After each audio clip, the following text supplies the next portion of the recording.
नमस्ते दोस्तों, दीक्षा astro Kapoor YouTube channel में आपका स्वागत है। दोस्तों कैसे हैं आप? उम्मीद करता हूँ आप सब अच्छे रहेंगे या अच्छे होंगे। तो दोस्तों अब मैं आपको सबसे पहले मार्च के महीने में जो हमारे बहुत ही महत्वपूर्ण त्यौहार आ रहे हैं, जैसे कि 11 मार्च को महाशिवरात्रि और 29 मार्च को होली, तो इसकी अग्रिम में आपको शुभकामनाएं दे रहा हूँ। तो दोस्तों आज मैं वृष राशि के बारे में बताने जा रहा हूं कि मार्च का महीना उनके लिए कैसा रहेगा। भले वो कैरियर पॉइंट ऑफ व्यू से हो, भले वो बिजनेस पॉइंट ऑफ व्यू से हो, भले वो फाइनेंस पॉइंट ऑफ व्यू से हो, भले वो लक पॉइंट ऑफ व्यू से हो, या फिर love relation point of view से हो, या फैमिली लाइफ के पॉइंट ऑफ व्यू से हो, या एजुकेशन के पॉइंट ऑफ व्यू से हो, या फिर हेल्थ के इम्पॉर्टेंट, क्योंकि हमारे जीवन के क्षेत्र में यही चीज़ें इम्पॉर्टेंट होती है जिसके बारे में हर कोई जानना चाहता है।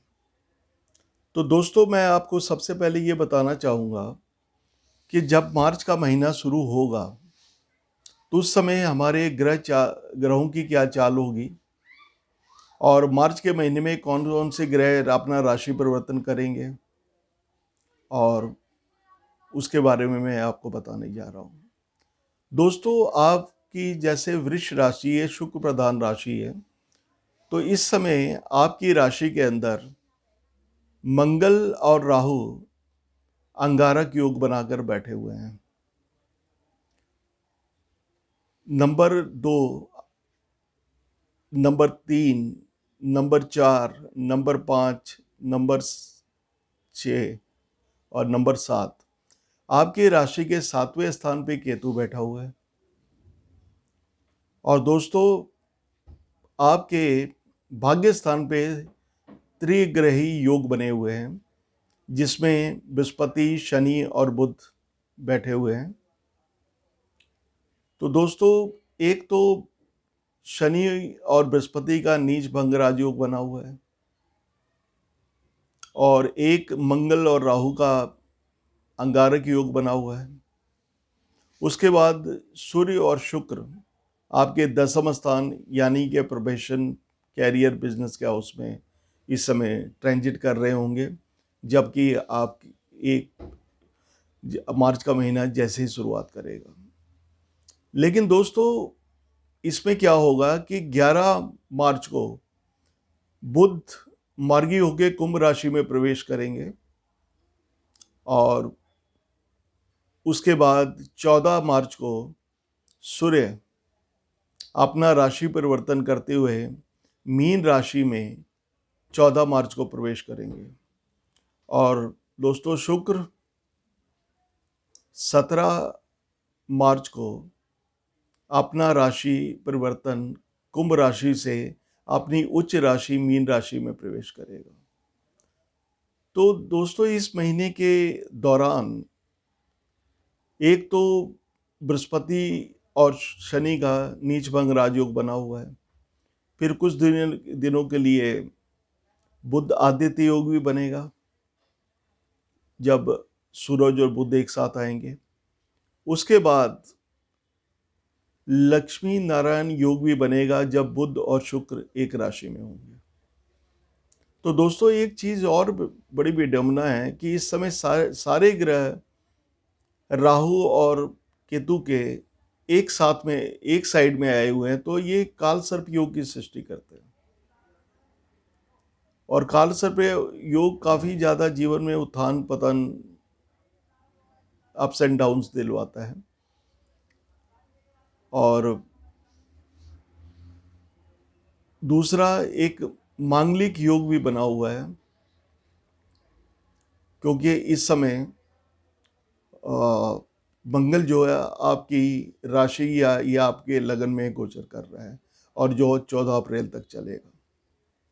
तो दोस्तों अब मैं आपको बताने जा रहा हूं कि इस महीने में आपके कैरियर, व्यवसाय,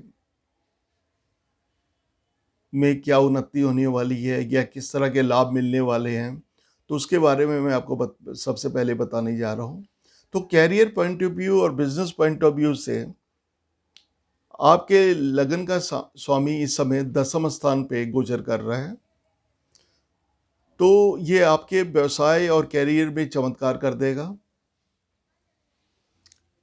व्यवसाय में बहुत ही सफलता मिलने के योग बना रहा है, परंतु मेहनत अवश्य करनी पड़ेगी और मेहनत और आपके भाग्येश और कर्मेश, यानी कि आपके भाग्य का मालिक और आपके कर्म का मालिक तीसरी दृष्टि से आपके लाभ भाव को देख रहा है। तो इसका फल ये होगा कि गवर्नमेंट जॉब में या कोई प्राइवेट सेक्टर में जॉब कर रहे हैं, उनको पदोन्नति और प्रमोशन के योग भी बनाएगा ये। और नए व्यवसाय अगर आप शुरू करना चाहते हैं तो ये महीना आपके लिए बहुत शुभ रहेगा। और अगर नए रोजगार और नए जॉब भी आपको इस महीने में मिलने के प्रबल योग बन रहे हैं। दोस्तों, चुनौतियों का सामना करते हुए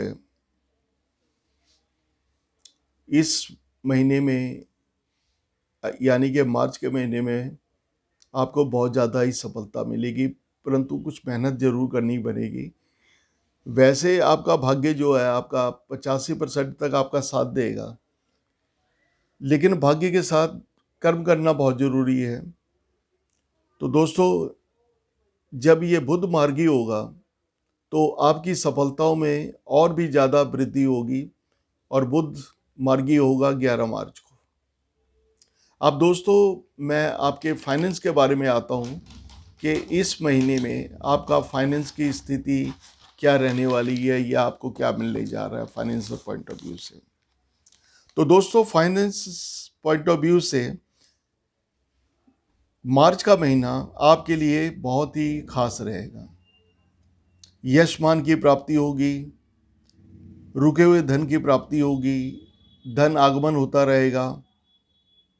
इस माह आपका भाग्य कम से कम 80-85% आपका साथ करेगा या साथ देगा। कॉन्फिडेंस लेवल हाई हो जाएगा आपका, और आप सुख साधनों पे खर्च करेंगे, लग्जरियस सामान पे खर्च करेंगे, वाहन आप खरीदने की सोच सकते हैं, और कुछ इलेक्ट्रॉनिक सामान अपने घर में उपयोग में आने वाली वस्तुओं का आप खरीद कर सकते हैं। लेकिन दोस्तों, ओवर एक्सपेंसेस से बचें, ओवर कॉन्फिडेंट होके ज़्यादा खर्चा ना करें, नहीं तो आपका बजट बिगड़ सकता है। तो दोस्तों, मैं अब अगली राशि, कहने का मतलब है कि अगला क्षेत्र जो हमारे लाइफ में बहुत ज़्यादा इम्पोर्टेंट होता है, तो वो है हमारा एजुकेशन। तो शिक्षा के लिए मार्च का महीना आपके लिए बहुत ही बेहतर रहने वाला है, क्योंकि इस समय काफ़ी 9वीं 10वीं 12वीं के एग्ज़ाम्स होते हैं, कई इंट्रेंस एग्ज़ाम्स भी होते हैं। तो दोस्तों, इस समय आपके पंचमेश, यानी कि आपके प्रोफेशन, आपके एजुकेशन का जो प्लैनेट है बुध, उसकी स्थिति बहुत बेहतर रहेगी। तो इसका मतलब कि पूरी सफलताओं के योग बनेंगे इस समय के दौरान, और आपको शिक्षा क्षेत्र में पूर्णतः सफलता के योग बनेंगे और बुध दिलाएगा आपको। आपके मनपसंद कॉलेज में एडमिशन भी हो सकता है, ये भी आपके लिए खुशखबरी है, क्योंकि बुध की स्थिति को देखते हुए ये कहा जा सकता है कि मार्च का महीना आपके लिए बहुत ही सौगात लेकर आएगा। अब दोस्तों, मैं तीसरी चीज़ हेल्थ पे आता हूँ, यानी कि स्वास्थ्य पे। कहने का मतलब है कि इस माह आपके स्वास्थ्य की स्थिति क्या रहने वाली है। तो दोस्तों, स्वास्थ्य की दृष्टि से ये महीना आपके लिए अच्छा रहेगा। कहते हैं ना कि पहला सुख निरोगी काया। अगर शरीर ठीक है, हम स्वस्थ हैं, तो हम हर चीज़ को एंजॉय कर सकते हैं। लेकिन आपको पता है कि आपके राशि में, वृष राशि में या वृष लगन के अंदर मंगल और राहु बैठे हुए हैं। तो दोस्तों, ये कुछ आपको मानसिक तनाव दे सकते हैं, डिप्रेशन दे सकते हैं, गुस्सा दिला सकते हैं, ब्लड प्रेशर को हाई कर सकते हैं, और जिसके चलते आपको छोटी मोटी मानसिक तनाव या डिप्रेशन की प्रॉब्लम हो सकती है। कृपया कॉन्फिडेंस बनाए रखें और अपने आप पे भरोसा करें, क्योंकि इस समय के दौरान या इस महीने के दौरान आपको आलस्य और लेजीनेस से दूर रहना पड़ेगा, क्योंकि आप महसूस कर सकते हैं इस चीज़ को। तो प्लीज़ आलस्य और लेजीनेस से बचें। तो दोस्तों, अब मैं आता हूँ लव रिलेशन और फैमिली रिलेशन पे। उसके पहले मैं आपसे एक रिक्वेस्ट करना चाहूँगा कि जिन लोगों ने मेरा यूट्यूब चैनल सब्सक्राइब नहीं किया है, तो दोस्तों वो मेरे यूट्यूब चैनल को सब्सक्राइब कर लें, आइकन बटन दबा दें, शेयर कर दें, कमेंट कर दें। अगर आपका कोई भी सवाल हो तो आप मुझसे पूछ सकते हैं। तो दोस्तों, मैं एस्ट्रोलॉजर हूँ, पाम रीडर हूँ, न्यूमरोलॉजिस्ट हूँ, साइकिक रीडर हूँ, हीलर हूँ, जेमस्टोन स्पेशलिस्ट हूँ। मैं हॉरोस्कोप मेकिंग और मैचिंग का भी काम करता हूँ। जीवन में किसी भी क्षेत्र की समस्या हो तो उसके समाधान हेतु आप मुझसे संपर्क कर सकते हैं, और अगर आप चाहें तो ऑनलाइन भी कंसल्टेशन मेरे साथ कर सकते हैं। आप चाहें तो मेरे ऑफिस में आके मुझसे संपर्क कर सकते हैं, क्योंकि अगर आपको मेरे इन्फॉर्मेशन या मेरे बारे में जानने के जागरूक हों, तो आप यूट्यूब के जब आप डिस्क्रिप्शन बॉक्स में जाएंगे तो वहाँ मेरा व्हाट्सअप नंबर भी है, मेरी वेबसाइट भी है, और मैं गूगल ऑन माय बिजनेस पे भी हूँ, professor Kapoor astrologer and palm reader. आप चाहें तो गूगल पे भी सर्च कर सकते हैं। आप चाहें तो मेरी वेबसाइट दीक्षा एस्ट्रो कपूर के बारे में यूट्यूब पे सर्च कर सकते हैं, और आप चाहें तो गूगल पे जाके मेरे यूट्यूब चैनल के बारे में सर्च कर सकते हैं, और इंस्टाग्राम पे भी मैं हूँ। तो दोस्तों, किसी तरह की कंसल्टेशन करवानी हो तो आप मुझसे संपर्क कर सकते हैं। तो दोस्तों, अब मैं आता हूँ सबसे इम्पोर्टेंट विषय, लव रिलेशन और फैमिली लाइफ। दोस्तों, आपकी राशि में मंगल और राहु, और एक मंगल की दृष्टि आपकी 7वें स्थान पे पड़ रही है, और 7वें स्थान पे केतु बैठा हुआ है आपके मैरिज हाउस में, आपके लव रिलेशन के हाउस में। तो दोस्तों, और एक आपके ऊपर मांगलिक योग भी बना हुआ है इस समय के दौरान, और उसके साथ साथ कालसर्प योग की स्थिति भी बनी हुई है। तो दोस्तों, आप देखिए कि आपकी राशि के अंदर मंगल और राहु भी अंगारक योग बना के बैठे हैं। तो अंगारक का मतलब होता है आग, आग का मतलब है क्रोध। तो दोस्तों, थोड़ा गुस्सा बढ़ सकता है इस माह के दौरान, मूड स्विंग भी हो सकते हैं, और आप देखेंगे कि जब गुस्सा आता है तो बाहर तो हम किसी पे गुस्सा उतार नहीं सकते, किसी पे उतारेंगे तो 100 बातें सुनने को मिल जाएगी। तो इस समय के दौरान आपका जितना गुस्सा है सब आपके जीवन साथी पे उतरेगा। तो दोस्तों, सोच समझकर बोलें, उनकी भावनाओं की कदर करें, उनको प्यार से समझाएं, तो ये जो गुस्से का वर्क है या जो समय है बहुत आसानी से बीत जाएगा। और आपका लग्नेश शुक्र 17 मार्च को ये अपनी उच्च राशि मीन में प्रवेश करेगा। तो आपको संतान की तरफ से खुशखबरी मिलेगी, संतान आपके लिए काफ़ी ज़्यादा सपोर्टिव रहेगी, और एक परमानेंट उनके लाइफ में एक परमानेंट स्टेबिलिटी बनने के योग बनेंगे इस समय के दौरान। और प्रेमी जीवनों को भी मैं ये कहना चाहूँगा, भले प्रेमी हो, प्रेमिका हो, पति हो, पत्नी हो, तो इस समय के दौरान क्रोध पे नियंत्रण रखना बहुत ज़रूरी है, अन्यथा ब्रेकअप हो सकता है, धोखा मिल सकता है और कई तरह की परेशानियां पैदा हो सकती है।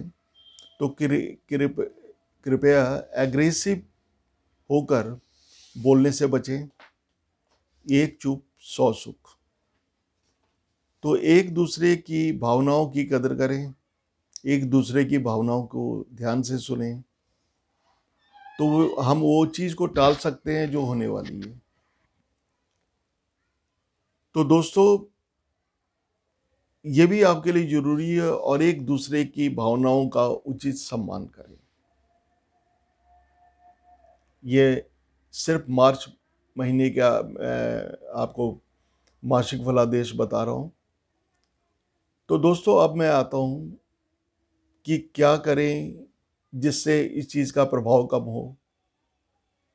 जो ग्रहों की स्थिति बनी हुई है, उनके प्रभाव को कम करने के लिए, कामयाबी के लिए, सफलता के लिए, भले वो व्यवसाय क्षेत्र हो, भले वो आपका जॉब पॉइंट ऑफ व्यू से हो, भले वो आपके भाग्य से रिलेटेड हो, भले वो आपके रिलेशनशिप से रिलेटेड हो, भले आपके संतान, आपके एजुकेशन, आपके इंटेलेक्चुअल, आपके नॉलेज या फाइनेंस से रिलेटेड हो, या फिर आपके सुख साधनों जैसे लग्जरियस लाइफ या हैप्पीनेस इन लाइफ, प्रॉपर्टी, वाहन सुख, भाई बहनों के साथ संबंध हो, या धन भाव के साथ।